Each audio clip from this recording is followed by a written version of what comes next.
Good morning. My name is Michael R. Roser, and I am co-founder and chief coaching facilitator at my company, Strategic Life Coaching, LLC.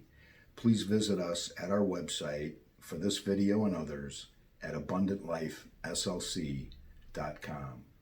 Wanted to talk this morning a little bit about a specific gentleman who came to us for a transformation plan, and one of his main fears and concerns was his lack of sleep at night, and he admitted through our assessment session, gratefully, that he would wake up a couple of times a week in a cold sweat, having had a very bad nightmare. And he was concerned about this. And as I've said many times, I believe that a balanced life and an abundant life is structured in a way of having the four main facets of your life in order and in balance. And that would again be your physical state, your emotional state, your finances, and lastly, a spiritual condition. And so as in our assessment session, we started to pull back these items that were perhaps causing him to be sleepless at night. And I believe that our bodies, to a large degree, is a computer. And while we're awake, that computer is binary in nature. You receive information and you process and send that information back out. But I believe at night, our body becomes something very, very different. It takes in all kinds of things and processes many things at once while we're asleep in our unconscious state of mind. And so that's what I wanted to talk about this morning was what inputs are we putting into our computer on a daily basis that might be causing us to have sleepless nights? Well, to me, it's on a couple of levels. One is the current state that we're in. He finds himself, like I did, very overweight and has some health problems as a result of that condition. High blood pressure, high cholesterol, some heart murmurs, and so forth. And just being in that state and having done nothing about it up until recently was causing him to be fearful of his health and so on. So that in and of itself, the way to release that anxiety, in my humble opinion, is to start a plan to get yourself in better physical condition, which he's doing now. And admittingly, his anxiety towards that is dropping. That's very good. I believe that is less input going in that may cause less restless nights in the future.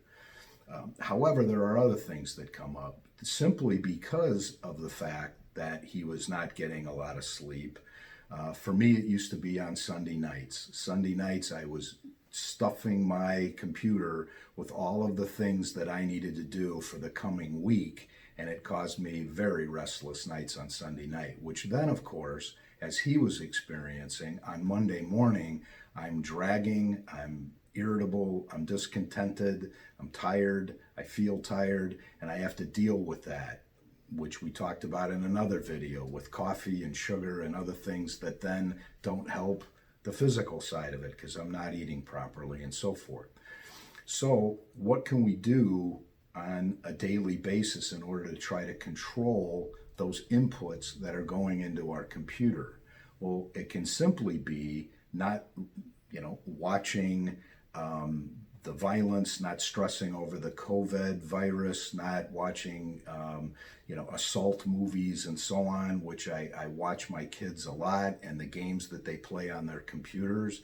I don't think it's a stretch to say that some of the problems in our society are because of what our children are watching and what they're playing on YouTube and other things.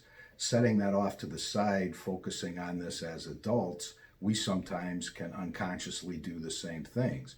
So are we carrying a worry day to day today of something that may happen in the future or a deadline that we have in the future?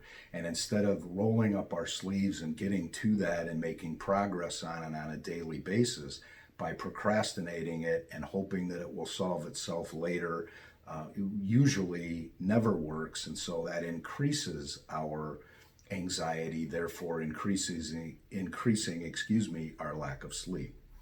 And so what we're trying to do with him is, again, to control those inputs that are coming in, to control those thoughts, most importantly, probably managing those thoughts and replacing those with good things that he's doing and positive things. He's changing his diet. He's changing the way that he approaches his work weeks and his work days.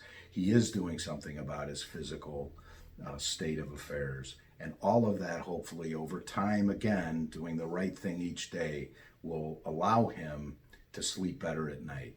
That's my hope, and that's my hope for all of you. Hope that was helpful. Take care now. Bye-bye.